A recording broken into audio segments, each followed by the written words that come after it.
Hello everyone, this is Viraj Rane from Perseverance Institute Mumbai. I hope every one of you is doing well, especially with respect to your पढ़ाई and with respect to your health. जैसे कि आप लोगों को पता है, we are doing a series of lectures on ancient Indian history. Today's lecture is continuation of that series. In the last lecture, we had looked into the rise of Mahajanpadas, and at that particular point of time, I had told you one particular Mahajanpada will become powerful and will achieve the place of prominence अगर हम लोग compare करें बाकी महाजनपदास को तो. And that particular Mahajanapada was the Mahajanapada of Magadh. Magadh deserves a separate lecture in itself. Hence हमने पिछली बार मगध के बारे में ज़्यादा डिस्कस नहीं किया था. Why does it deserve a separate lecture in itself? Because questions यहाँ से आते हैं, not because it was powerful था, ठीक है, लेकिन जब तक क्वेश्चंस उसमें से नहीं आते तब तक हमारे लिए वो इम्पोर्टेंट नहीं है. तो क्वेश्चंस आते हैं इसमें से, इसलिए हमारे लिए इम्पोर्टेंट है. Will look into Magadh therefore in a bit more detail compare to other mahajanapadas. Magadh का प्रोमिनेंस शुरू होता है second half of the 6th century BCE से. Second half of the 6th century BCE क्यों? क्योंकि तब एक एम्बिशियस किंग जो है मगध के थ्रोन पे बैठते हैं. The name of that ambitious king is king Bimbisara. Bimbisara के बारे में बताया जाता है कि उन्हें बुलाया जाता था सेनिया. सेनिया क्यों? बिकॉज इट इज़ कंसिडर्ड और वी नो कि Bimbisara was the first Indian king to have a regular standing army. Very important question. इनके वो पहले किंग थे जिनके पास एक रेगुलर स्टैंडिंग आर्मी था. जैसे मैंने बोला, ही believed in ambitions, therefore he was the believer of expansion also. He expanded the territories of Magad both through war and through diplomacy. Through war, उसका एक एग्जाम्पल अगर हम लोग देखें तो he captured Anga, the mahajanapada which was to the east of Magadh. दोनों के बीच में एक रिवर बहता था, चंबा, अगर आपको लास्ट लेक्चर याद हो तो, ठीक है. तो वो उन्होंने द रिवर चंबा क्रॉस किया विथ हिज आर्मी, कैप्चर्ड अंगा एंड मेड हिज सन आजाद शत्रु द वाइसरॉय ऑफ अंगा. Ajat Shatru is very important because after Bimbisar he will be the emperor of Magad. Through diplomacy अगर हम लोग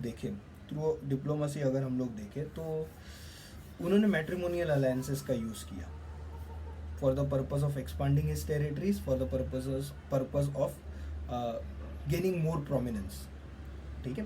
पहला matrimonial alliance very early in his career जो उन्होंने किया, it was with the kingdom of Kosala, with the Mahajanapada of Kosala. Kosala के जो Prince थे या फिर जो होने वाले किंग थे प्रसन्नजीत, उनकी बहन के साथ उन्होंने शादी की. और इस पर्टिकुलर शादी में बिम्बिसार को या मगध को काशी की टेरिटरी मिल गई. नाउ काशी की टेरिटरी मिलना was important for Bimbisara in 2 ways. First, it had been the reason of contention between Magadha and Kosala, और उसकी वजह से दोनों के बीच में वॉर भी हुआ था. क्योंकि अब डाउरी में काशी जा रहा है मगध को, तो now the question of war does not arise and hence Magadha is safe from the side of Kosala. Second reason अगर हम लोग देखें तो सेकेंड रीजन वॉज कि Kashi give lot of revenue. अब ये सारा रेवेन्यू जो है मगध को जाएगा. Alright. His second matrimonial alliance was with a Licchavian princess and the name of the princess was Chellana. She was the daughter of चेतका and going into matrimonial alliance with the Licchavian clan was very important because this was the most powerful Kshatriya clan. This clan was mainly rooted in Vaishali and this princess also came from Vaishali. आगे हम लोग देखेंगे कि क्यों ये particular alliance जो है बहुत इंपॉर्टेंट होने वाला था. चलो अभी देख लेते हैं. There were 2 reasons for it. One reason was कि इससे बिम्बिसार को एक स्ट्रेटेजिक और मिलिट्री डेप्थ मिला. And second, Bimbisara's crown prince और the next emperor of Magadh, that is Ajat Shatru, was the product of this marriage. वो चेलेना और बिम्बिसार के बेटे थे. Alright. Third matrimonial alliance was with the Mahajanapada of Madra. Madra, जैसे कि we had seen in the last lecture, lies in today's Rajasthan. Alright. चलिए आगे बढ़ते हैं. मगध का जो सबसे इम्पोर्टेंट राइवल था during this point of time was Avanti. Avanti, which was ruled by King Pradyota. उनका पूरा नाम प्रद्योता महासेन है, but Pradyota is enough. Now this particular rivalry lasted for 100 years, and Avanti was the only challenger to the Magadhs Avanti was the only challenger to the Magadhs prominence. Why so? Because both Avanti and Magad had prominence of iron, and iron was very important for making weapons of war. 100 साल की दुश्मनी तो चली अवंती और मगध में, लेकिन अगर हम लोग स्पेसिफिकली बिंबिसार और प्रद्योता को देखें तो वी सी कि उनमें दुश्मनी थी. They fought wars but they became friends also, and they became friends to such an extent कि बिंबिसार ने अपने रॉयल फिजिशियन को, अपने रॉयल डॉक्टर को भेजा प्रद्योता को अटेंड करने के लिए when Pradyota became ill because of jaundice, and this royal physician और this royal doctor was Jivaka. Jivaka is very important because वो उस वक्त के सबसे फेमस डॉक्टर माने जाते थे, and he had studied medicine from the university of Takshashila. और एक इम्पॉर्टेंट चीज़ जो मैं अभी बताना चाहता हूँ, इस चैप्टर में जो नाम आएंगे ना, इनको प्लीज़ याद रखना, किंग्स के नाम और जीविका का नाम. The reason for that is, एक बार ये क्वेश्चन आ चुका है, who amongst the following lived during the age of Lord Buddha.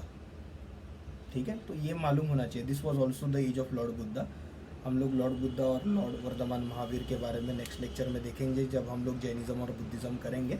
But जो नाम अभी हम लोग लेंगे, किंग्स के नाम और जीवाका, ये याद रखना. जो किंग्स के नाम है, आई विल ऑल्सो स्पेसिफाई. वो इम्पॉर्टेंट है because they were present, they were alive during the time of Lord Buddha and also Lord Mahavir. तो अभी तक जितने नाम हम लोग देख चुके हैं उसमें है प्रसन्नजीत है, बिंबिसार है, अजात शत्रु है, प्रद्योता है और जीविका है. ठीक है, तो ये नाम प्लीज़ याद रखिए. What we also see during this time is Magadha developing its capital into something which was impenetrable, and the name of first capital of Magadha. बाद में और एक कैपिटल हुआ, और जो बाद में पूरे नॉर्थ इंडिया का भी कैपिटल बनता है. तो जो पहला कैपिटल था मगध का, इट वॉज राजगृह. उस वक्त उसे बुलाया जाता था Girivraja. It was impenetrable because first and foremost it was surrounded by hills on all the sides. इसलिए उसमें पेनिट्रेट करना मुश्किल हो जाता था. और दूसरी अच्छी बात थी कि वाटर सोर्सेस अवेलेबल थे. हिल से सराउंडेड था, तो आपको पानी के लिए या अनाज के लिए बाहर जाने की ज़रूरत नहीं थी. पानी के सोर्सेज अंदर थे, तो एग्रीकल्चर भी किया जा सकता था, फूड प्रोडक्ट्स भी उन्हें मिलते थे. सो वाटर सोर्सेज अंदर थे. Not only that, warm water was also available to them. Warm water streams were also available to them. तो बाहर क्यों जाना. ठीक है, so it was almost impenetrable. Bimbisara ruled Magadha for 52 years, जिसके बाद उनका बेटा जो है Ajatashatru, he killed Bimbisara and came to power. Haryanka dynasty में, जिस डायनेस्टी को ये किंग्स बिंबिसार एंड अजात शत्रु बिलोंग करते थे, इट वॉज वेरी कॉमन. बेटा बाप को मार के थ्रोन पे बैठता था. तो रिमेंबर दिस हरियंका डायनेस्टी के बारे में. When Ajatashatru came to power, he was also an expansionist, and he started the policy of expansion mainly through war, जिसका खामियाजा उसके रिश्तेदारों को भी भुगतना पड़ा. तो फर्स्ट एंड फॉरमोस्ट, जैसे ही अजात शत्रु ने थ्रोन एक्वायर किया और अपने डैड को, अपने फादर को he killed for coming into power. तो प्रसन्नजीत ने जो डाउरी दिया गया था, that was the reason of Kashi, he took it back. Why? Because with the death of Bimbisara, Prasenajit sister who was married to Bimbisara also died. Shock की वजह से शी ऑल्सो डाइड. तो उसे लगा कि जिस बेसिस पे ये डाउरी दिया गया वो बेसिस ख़त्म हो गया है. तो उन्हें लगा कि जिस बेसिस पे डाउरी दिया गया वो ख़त्म हो गया, तो he took the territory back. Now this particular taking back the territory of Kashi resulted in war between Koshala and Magad, and this war was won by Ajatashatru more through his skills of deceiving rather than the skill of war. So what he did was, उन्होंने एक आदमी को भेजा कोशाला जिनका नाम था दीर्घाचार्यना, और दीर्घाचार्यना ने क्या किया कि फूट डालने की कोशिश की प्रसन्नजीत में, और प्रसन्नजीत के बेटे में विदुधाबा, नाम इम्पोर्टेंट नहीं है, between Prasannajit and his son एक फूट डालने की कोशिश की। और जब ये सब हो रहा था और जब बिकॉज ऑफ दिस कोशाला की आर्मी वीक पड़ गई, देन आजाद शत्रु went and captured Kashi again. During this point of time Prasannajit died, and now his son prepared for war against Magadh, and also for the purpose of taking into control Kashi. Now to the good fortune of Azad Shatru, what happened was, Rapti river जिसके bank के किनारे पे कोशाला की army खड़ी थी, it got flooded, and in that flood the whole of the army was swept away. तो आजाद शत्रु won that war without even coming to the battlefield. Ajat Shatru after this did not acquire Koshala, the whole of Koshala, because Koshala still had substantial defenses with him. So he married the Koshalan princess, and again जो matrimonial alliance टूट गया था कोशाला और मगध के बीच में, उसे उसने स्ट्रॉन्ग कर दिया. The next evidence to his aggression was seen by Vaishali, जहाँ से उनकी सगी माँ आती थी. तो उन्होंने वैशाली पे अटैक किया. He attacked Vaishali because Vaishali was not, as we know, it was not a monarchy, it was a republican. ठीक है, it belonged to a republican Mahajanpada, and he did not like republican Mahajanpadas. He felt republican Mahajanpadas are threat to monarchies. तो उन्होंने वैशाली पे attack किया. And because we know it was a republican, it belonged to a republican Mahajanpadas, and republican Mahajanpadas are not ruled by single family, they are ruled by multiple clans. तो what आजाद शत्रु did is, उन्होंने फिर से अपना चाल चला, and he sent his men, जिन्होंने अलग अलग क्लैंस के बीच में डिसकंटेंट पैदा करना शुरू कर दिया. Because of this discontent the forces of Vaishali became weak, and Ajatashatru ultimately was able to capture Vaishali.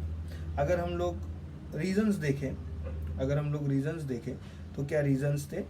तो जैसे मैंने बोला, एक तो डिवाइड एंड रूल का था, जिसमें उनका जो एक स्पाई था जिसका नाम था Vassakara. Not important to remember the name, इतना नहीं पूछेंगे, बट स्टिल वसकारा जो उनका एक स्पाई था, उसने अलग अलग क्लैंस के बीच में डिसकंटेंट पैदा करने की कोशिश की. He was successful, and hence they got divided. Then he also used war innovations. So Magad invented an engine that could throw stones. He also included one type of chariot जिस पे हथियार लगे होते थे, मेस लगे होते थे, and because of that particular chariot created lot of destruction in the battlefield. So he also concentrated on innovations that can be used as weapons during battles. That was another reason for the success of Ajat Shatru. And then he also kept focus on that war. So he fought the war with Vaishali for 16 years. And because of his persistence, he could one day bring Vaishali into Magad. हम लोग और एक चीज़ देखते हैं. इसी वक्त Avanti is becoming powerful. Friendship जो था during the time of Pradyota and Bimbisar, it had now become the thing of past, and Avanti was also becoming powerful. It had defeated Vatsas, it had defeated Kausambi, and Ajat Shatru thought कि next number जो है अवंती के aggression का will be Magad. Hence what he did was he fortified Rajgriha. He fortified his capital even more. आजाद शत्रु के death के बाद we see Udayan coming to power. One more thing, war did not happen between Avanti and Magad during the time of Ajat Shatru. After the death of Ajat Shatru, or we can say after he was killed by his son Udayan, ठीक है, Udayan became the emperor. अपने मतलब जैसे आदर्श शत्रु ने अपने पापा के साथ किया था, उदयन ने अपने पापा के साथ किया. He came to power and he was the one जिसने कैपिटल शिफ्ट किया राजगृह से Pataliputra. Why Pataliputra? Because Pataliputra is located on the confluence of Ganga, Gandak and Son. Also because एक और रिवर बहुत नजदीक थी, that was Sarayu. Now rivers were considered to be important. They were the highways of ancient India. Transport बहुत easy हो जाता था रिवर्स की वजह से. अदर थिंग, अगर कैपिटल जो है वो रिवर्स के पास है या रिवर्स के कॉन्फ्लुएंस पे है, तो you can keep a good eye on trade and hence you can take as much as possible through octroi from that particular trade. ठीक है, तो आपको ऑक्ट्राई के थ्रू बहुत सारा पैसा मिल सकता था. पाटलिपुत्र की इस स्ट्रेटेजिक लोकेशन की वजह से it was also called as Jaldurg. Jaldurg मतलब वाटरफुट. इट वॉज कॉल्ड जलदुर्ग. आर्मीज वहां से बाहर भेजना एम्पायर के प्रोटेक्शन के लिए और आर्मीज जल्दी वापस लाना कैपिटल के प्रोटेक्शन के लिए बिकेम वेरी इजी. ऑलराइट, आगे बढ़ते हैं. उदयन के बाद हम लोग देखते हैं और 4 किंग्स आते हैं. उदयन के बाद और 4 किंग्स आते हैं and all the 4 come to power by killing their fathers. And after coming to power over the period of time हम लोग देखते हैं कि वो उतना अच्छा काम नहीं कर पाते. तो Ajatashatru is considered to be high water mark and Ajatashatru के बाद there is a decline in the administrative skills of the king of Magadha. इतना खराब हो जाता है कि at one point of time people revolt and this gives an opportunity to a person called as Shishunag who was the viceroy of Banaras to sit on the throne of Magad. तो वो अपने आप को establish करता है on the throne of Magad and he starts the Shishunag dynasty. Shishunag dynasty is known to destroy Avanti. 100 years का war अभी हम लोग देखते हैं खत्म हो जाता है. It is known to destroy Avanti and to capture its capital Ujjain, जो बहुत इंपॉर्टेंट था, जैसे हमने पिछले लेक्चर में देखा, जो बहुत इंपॉर्टेंट था from the point of view of trade. Shishunaga dynasty is succeeded by Nanda dynasty. One important fact about Shishunaga dynasty, for some point of time during the reign of Shishunag dynasty, what we see is Magad shifting its capital from Patliputra to Vaishali, but it came back to Patliputra. but थोड़े time के लिए अगर ये question आया तो याद रखना, it was during the time of Shishunag dynasty. Shishunag dynasty was replaced by Nanda dynasty. Nanda dynasty के फाउंडर थे Mahapadma Nanda. There are many stories regarding his origin, ज़रूरी नहीं है, ठीक है. ये याद रखना कि महापद्मा नंदा बहुत इंपॉर्टेंट किंग थे, very important king he was. And Mahapadma Nanda is given the title उन्हें बोला जाता था एकार्थ इसके लिए because he was considered to be the sole sovereign. तब तक Magadha had become the all powerful kingdom in north India. It had become an all powerful kingdom in north India, ठीक है. इसलिए महापद्मा नंदा के बारे में बताया जाता था कि यही एक किंग है, यही एक सोवेरियन है. It had increased in power so much कि it had also acquired Kalinga, जो आज का ओडिशा है, ठीक है. तो it had also acquired Kalinga, और कलिंग में एक पर्टिकुलर इंस्क्रिप्शन हमें मिलते हैं केव में, जिसका नाम है हाथी गुम्पा इंस्क्रिप्शन. तो Hathigumpha inscription were written during the time of king Kharavela. बहुत इंपॉर्टेंट है, ये ध्यान से सुनिए. हाथी गुम्पा इंस्क्रिप्शन हमें मिलते हैं कलिंग से, जिसे लिखा गया था during the time of king Kharavela. और केरावेला के टाइम पे जब ये हाथी गुम्पा इंस्क्रिप्शन लिखा गया था, तब उसमें लिखा गया था कि Nandas had attack Kalinga, they had captured Kalinga. और कलिंग में एक जिन्ना की मूर्ति थी. What is Jina? Jina in Jain religion is someone who has acquired control of his wishes. He has acquired control of his wishes and he therefore has acquired control on everything. क्योंकि आपने अपनी इच्छाओं पे कंट्रोल कर लिया, आपने सब चीज़ों पे कंट्रोल कर लिया. तो एक जो जिन्ना की आइडल थी, वो उन्होंने कलिंग से एज अ विक्ट्री ट्रॉफी लाया था मगध, ठीक है, very important fact. It was also during Nanda dynasty, it was also during the time of Nanda dynasty that Alexander was standing on the doors of India. One of the reasons that Alexander did not attack India was कि his soldiers got to know about the strength of the Nandas, which included 2 lakh infantry, 2 lakh infantry soldiers उनके पास थे, 2 lakh infantry soldiers. Even today 2 lakh infantry soldiers are uh, not present in the armies of many countries. ठीक है, they had 60,000 cavalry soldiers and they had, sorry not 60,000, I'm so sorry, 6,000 cavalry soldiers and they had 6,000 war elephants. And war elephants was something जिसका नज़ारा Alexander के soldiers देख चुके थे in their war against Porus, जिसके बारे में हम लोग डिस्कस करेंगे बाद में एक लेक्चर में. तो दैट इज़ द रीज़न कि हम लोग देखते हैं कि Alexander did not march to eastern part of India और he did not go beyond the reason of north western India. हम लोग देखेंगे उसके बारे में भी, अलेक्जेंडर के कैंपेन के बारे में भी हम लोग देखेंगे. Nandas had also build an effective system of taxation. Otherwise इस सिस्टम ऑफ टैक्सेशन के बिना it would have been impossible for Nandas to run such a big state and to keep such a big army. अब ये सारी चीज़ें तो हो गया, मतलब we saw how मगध रोज, ठीक है, through various dynasties.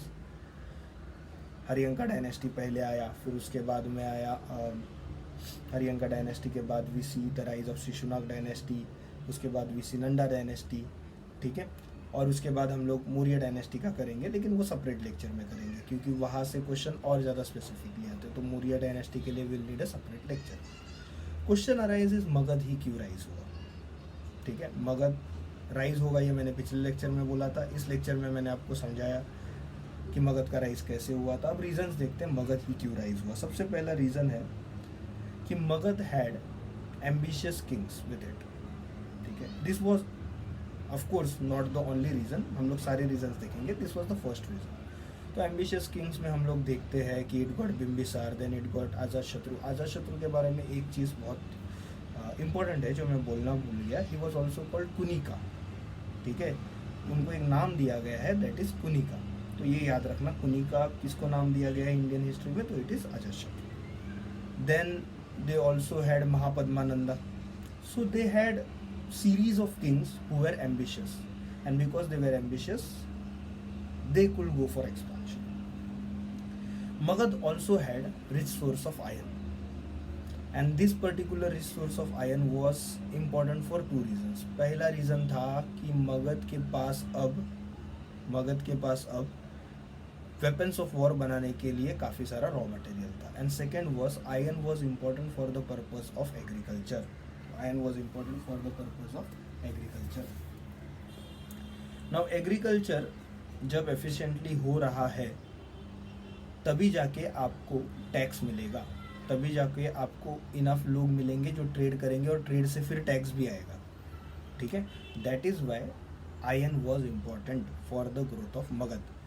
Iron was also important for the growth of Avanti, and hence Avanti was the serious contender for the position of prominence, जिसके लिए मगध भी फाइट कर रहा था. ठीक है, तो अवंती उसका बहुत बड़ा चैलेंजर था और हमने देखा कैसे अवंती को पीछे छोड़ के मगध आगे बढ़ गया. Magadh also had efficient system of taxation. तो टैक्सेशन को काफ़ी अच्छी तरह से डेवलप किया था मगध ने. For example we hear of tax name bhaga, we hear of tax name kara. We also hear about tax officers जिनको who were called Tundiyas, Akhaliyas, and also one particular tax officer जिसको बोला जाता था शुल्किका और Shulkadhyaksha. He was the person who would collect sales tax.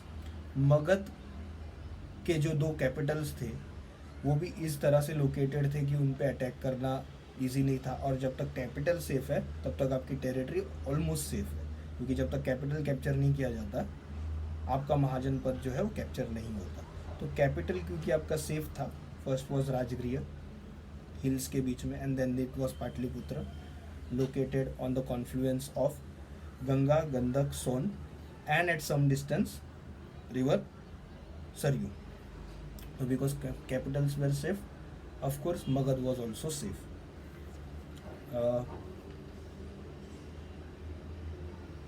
ठीक है.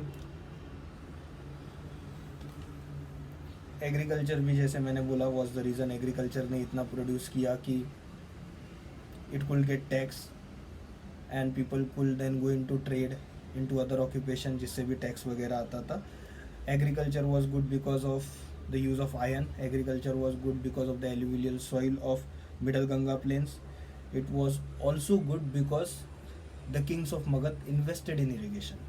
ठीक है, तो तब भी इन्वेस्टमेंट होता था इरीगेशन पे, because they invested in irrigation, तो अच्छा पैडी क्रॉप आता था, and this particular crop could give enough tax. It could also help Magadha, the population of Magadha to get into some other occupation. So सबको agriculture करने की ज़रूरत नहीं थी. राइज ऑफ टाउन हुआ क्योंकि लोग एग्रीकल्चर छोड़ के दूसरे ऑक्यूपेशन में जा रहे थे, तो टाउन्स भी बढ़े. मनीड इकोनॉमी था. मनीड इकोनॉमी की वजह से क्या हुआ कि स्टेट को आप मनी में टैक्स दे सकते थे, और वही मनी नॉट इन काइंड में फिर प्रॉब्लम है, आपको स्टेट को जाके वो बेचना पड़ेगा, फिर पैसा आएगा, फिर स्टेट यूज़ करेगा. अगर मनीड इकोनॉमी है, अगर पैसे का चलन पहले से ही है, तो I can pay my tax in money and state can directly use it. ठीक है, hence more efficient bureaucracy is created and more the economy runs with more rapid speed. अगर मनीड इकोनॉमी है तो बार्टर में थोड़ा प्रॉब्लम होता है. ठीक है, मेरे को जो चीज़ चाहिए उसके बदले में सामने वाले को अगर मेरे को एक पर्टिकुलर चीज़ चाहिए और वो चीज़ मुझे जिससे मिलने वाला है, सामने वाला भी उस चीज़ में इंटरेस्टेड है क्या जो मेरे पास है. ठीक है, जैसे मुझे अगर दूध चाहिए और सामने वाला जिसके पास दूध है, इफ़ ही वांट्स राइस, मेरे पास राइस नहीं है, वीट है, तो that transaction may not take place. लेकिन अगर मेरे पास पैसे I can go and buy milk. तो money economy was very essential जो मगध में चल रहा था. Magadha had also the supply of war elephants. One of the reasons why Alexander did not attack eastern part of India, or he did not cross northwestern part of India, because he and his army had heard about war elephants. Mainly his army, they were scared of war elephants. They were also homesick. हम लोग देखेंगे आगे जाके. They were also homesick and hence they did not want to fight. But war elephant का fear भी एक reason था. War elephants जो थे, they were used in ancient times for mainly three purposes. First was storming the fortresses. Second was marching over marshy soil, जहाँ पे ठीक ठाक रोड अवेलेबल नहीं है. अब उस वक्त तार के रोड्स तो नहीं थे, लेकिन अगर रोड्स अवेलेबल नहीं है, जो उस वक्त के अच्छे क्वालिटी के रोड्स हो वो भी अवेलेबल नहीं है, मार्शी सॉइल है, तो वहाँ पे आप एलिफेंट्स का यूज़ कर सकते हो for transportation, and elephants were also the means of communication. ठीक है, तो ये रीजन्स की वजह से Magadh came to prominence. One more reason, और ये इन सब रीजन से थोड़ा सा हटके, and that is Magadha society not being conservative, Magadha society not being orthodox. तो मगध में what we see is caste या वर्ना उतना प्रोमिनेंट रोल नहीं प्ले कर रहा था during the age of Lord Buddha, and hence many times jobs were given or people took up responsibilities according to their ability, not according to their birth. So best man got best job, and that became the reason why Magad could produce more efficient results from almost the same resources. हाँ, थोड़े resources Magadh के पास ज़्यादा थे, but otherwise तो almost same resources ही थे. ठीक है, लेकिन उन्हीं almost same resources में से we see Magad producing more efficiently, results more efficiently. ठीक है, we'll stop here for now.